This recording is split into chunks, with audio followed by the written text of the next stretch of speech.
All right, everybody. Today we are diving into an alien interview. This is an excerpt from a book that's actually called Alien Interview. Very fitting. A little bit of backstory about this. Supposedly, this alien craft in the 40s crashed from a lightning strike, and it was researched at the Roswell Army Airfield Base, where they actually were in contact with a passenger, a crew member on the craft, an alien, one may say. And, it wasn't really taking a liking to humans so much as it was to this one lady, Matilda O'Donnell. For some reason, she was the chosen one. And Matilda was in communication with this being. But it wasn't a verbal communication. It was a telepathic communication that she was able to get some insights about the human condition and really just life in the universe altogether. This chapter that we're going to be going through is a lesson in immortality. Now, whether you believe in the alien phenomena or not, I understand, man. It's good to be skeptical about this stuff, right? You don't have to believe in the actual event that happened. Just take in the lesson that the so-called alien is trying to bestow to us, okay? Because I think it's very pertinent to the human condition, or the IS-BE condition. And that's what it describes humans as. It describes humans, or really our consciousness, as IS-BEs. And this otherworldly being goes on to describe an IS-BE as, personally, it is my conviction that all sentient beings are immortal spiritual beings. This includes human beings. For the sake of accuracy and simplicity, I will use a made-up word, IS-BE, because the primary nature of an immortal being is that they live in a timeless state of is, the isness. And the only reason for their existence is that they decide to be. IS-BE. I am that I am. No matter how lowly their situation in a society, every IS-BE deserves the respect and treatment that I myself would like to receive from others. Each person on Earth continues to be an IS-BE, whether they are aware of the fact or not. We are all IS-BEs.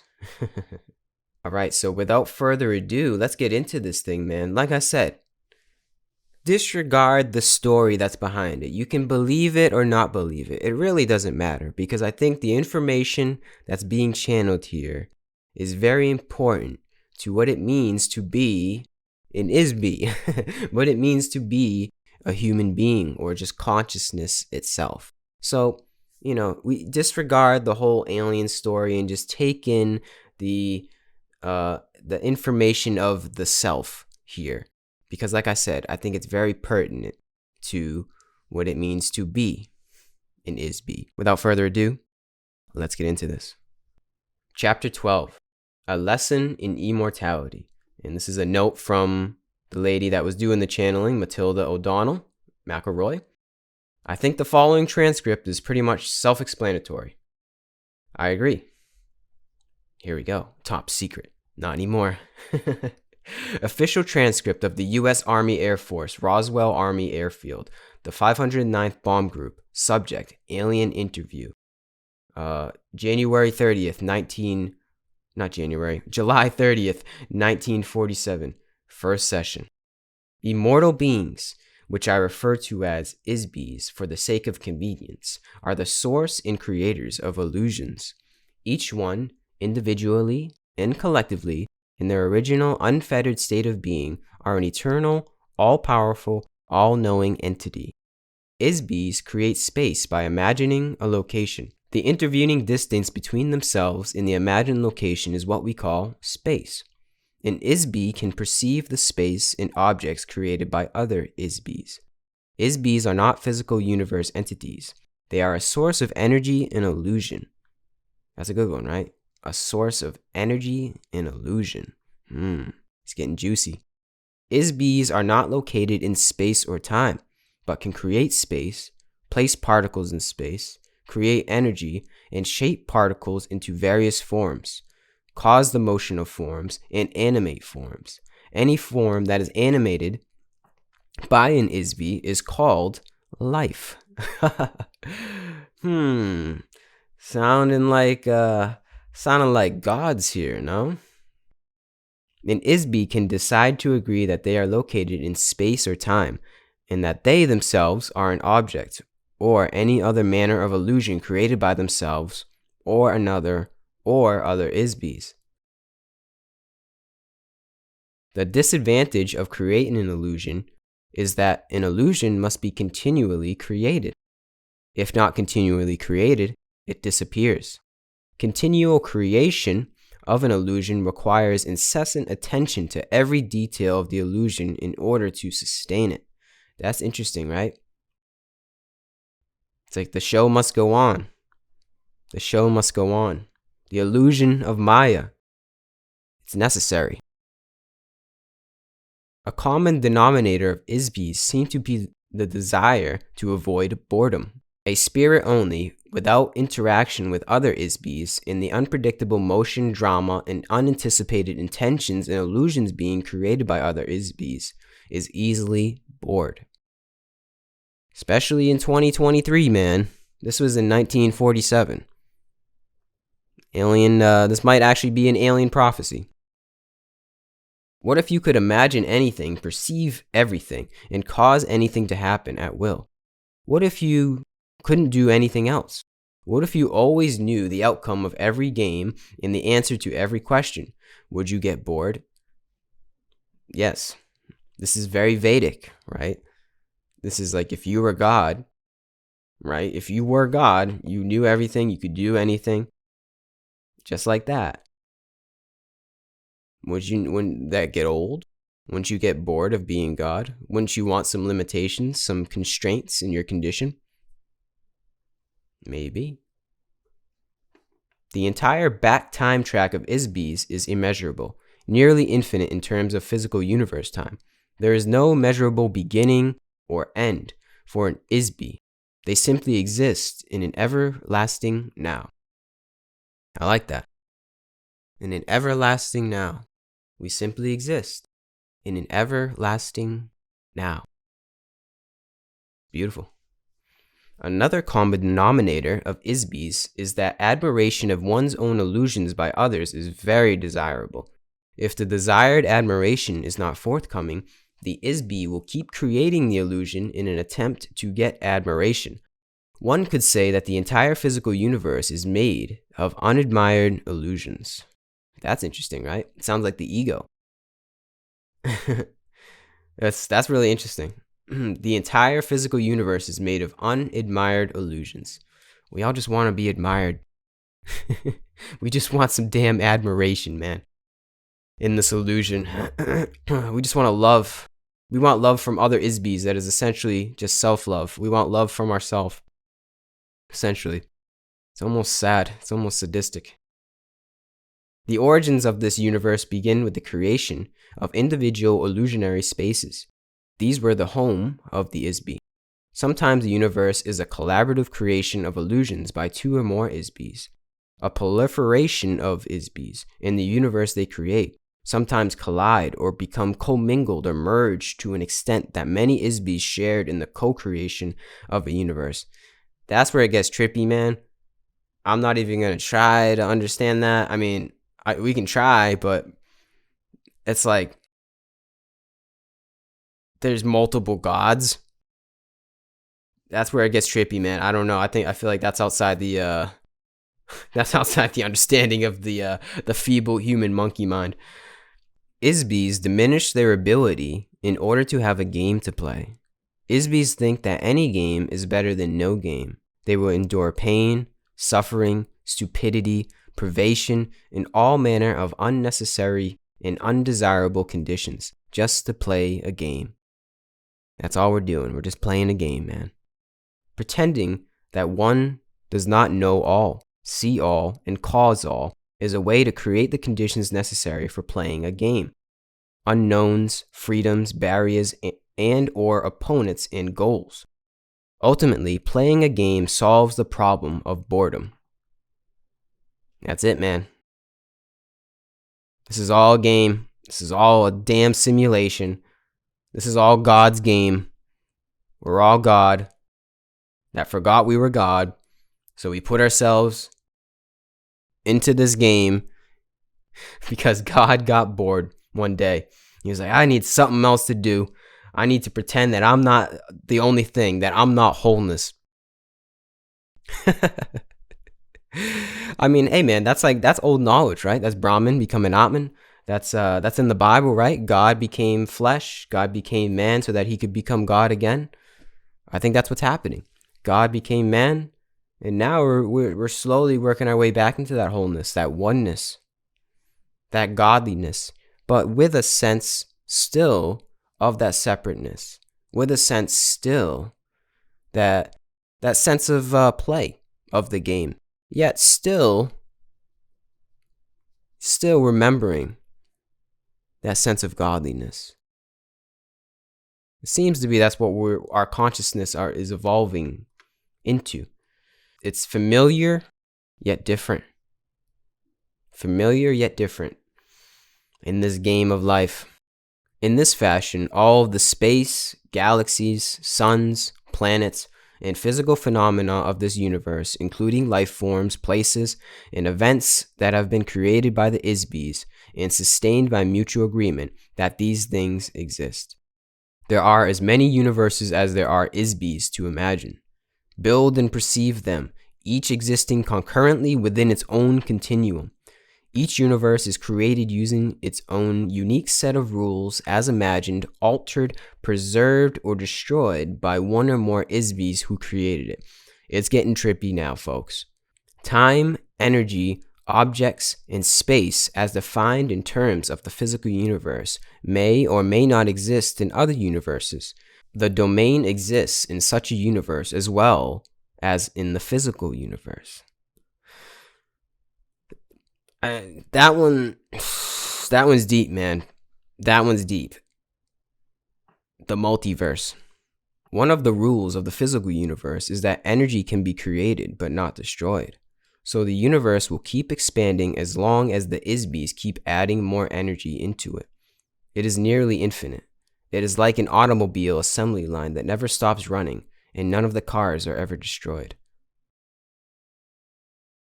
Interesting, huh?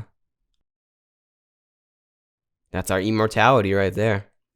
And we're the ones doing it. Collectively. We're all expanding ourselves because we just keep adding new energy, new novelty into this game, into this movie. It seems. Every IS-BE is basically good. Therefore, an IS-BE does not enjoy doing things to other IS-BEs which they themselves do not want to experience. For an IS-BE, there is no inherent standard for what is good or bad, right or wrong, ugly or beautiful.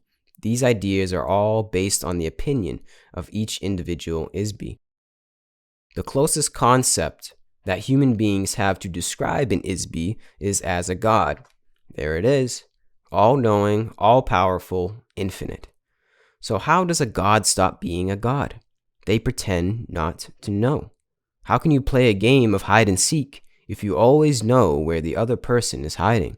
You pretend not to know where the other players are hiding, so you can go off to seek them. This is how games are created. You have forgotten that you are just pretending. In so doing, IS-BEs become entrapped and enslaved inside a maze of their own devising. That's heavy. We created our own trap, our own cage. And how does one create a cage? Lock one's own self inside the cage, throw away the key, and forget there is a key or a cage, and forget there is an inside or an outside, and even forget there is a self? Create the illusion that there is no illusion. The entire universe is real, and that no other universe exists or can be created.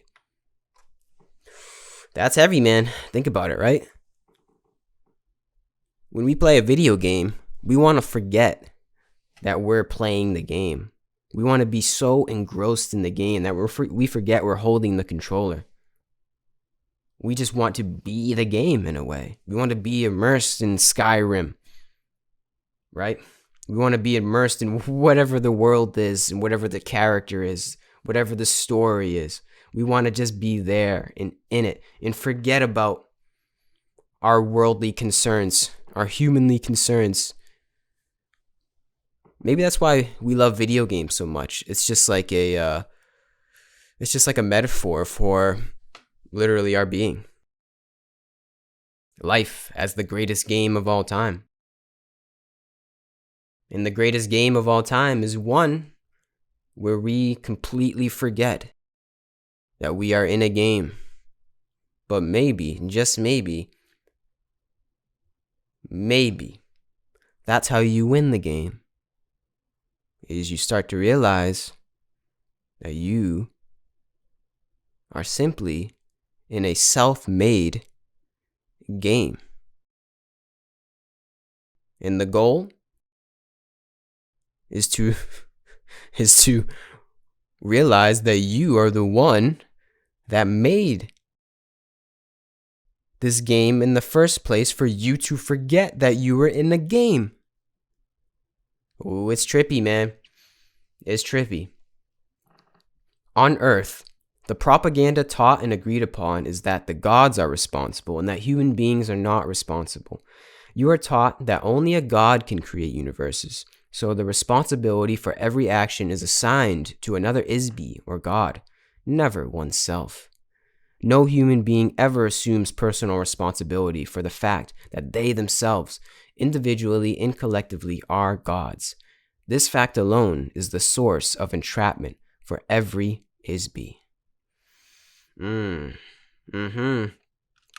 did it to ourselves, y'all. We did it to ourselves. We created this cage. We threw away the key so we'd forget that we're even in a cage. We trapped ourselves. We did it to ourselves. In almost like a form of divine masochism. You know, like it said, we'd rather feel something than feel nothing at all. We'd rather have the show than no show at all. Is this all a game? Is this all some kind of game that we were put in to forget so we could play the greatest game of all time? Is this simulation theory being described to us from an alien in 1947? Before the idea of simulation was really in the collective consciousness? Seems like it. And you know, this is a classic idea. This is an old Vedic idea. We've heard this before. It's an archetype within our being. God forgot he was God and created himself as a human being. You know, when God goes to sleep, he dreams that he is a human. And when humans go to sleep, we dream that we're gods. So like I said, man, take what you want from that. You don't have to believe in aliens. You don't have to believe in the story, the channeling, even if it just came from the guy who wrote this book. If it just came from his mind. Still, I think the information within that serves a purpose for every is-be. Wherever it was channeled from, I believe there's a sense of truth. So take what you want, take whatever serves your is-be-ness, and leave what doesn't serve you. I don't have much else to say. Just remember, this is all a game. A game of seeming separateness that I believe we play for love. So that we can experience the event, the phenomena, the energy of love. So I could love something else other than myself, even though it's really all the self. In this game, in this charade, in this illusion, it's enjoyable to be not so selfish, right? To feel that there is something else to love and something else to love you. That's the next stage in our evolution of consciousness. It's loving thyself. that doesn't quite look like thyself, or act like thyself, smell like thyself, that really isn't thyself. But it is. It's all for love, man. It's all for love. This game is so that we can experience love at a higher sense, a truer sense, a realer sense than if we were all just one all the time. If it's not for love, what else is it for? What are we playing this for? Obviously, it's all for love. It's obvious, man. It's obvious. So yeah, I don't have anything else to say. Thanks for watching. I'll link everything down below so you can dive into this yourself. I wish you all the best in this game of love. I love you all. Thanks for watching, and peace out.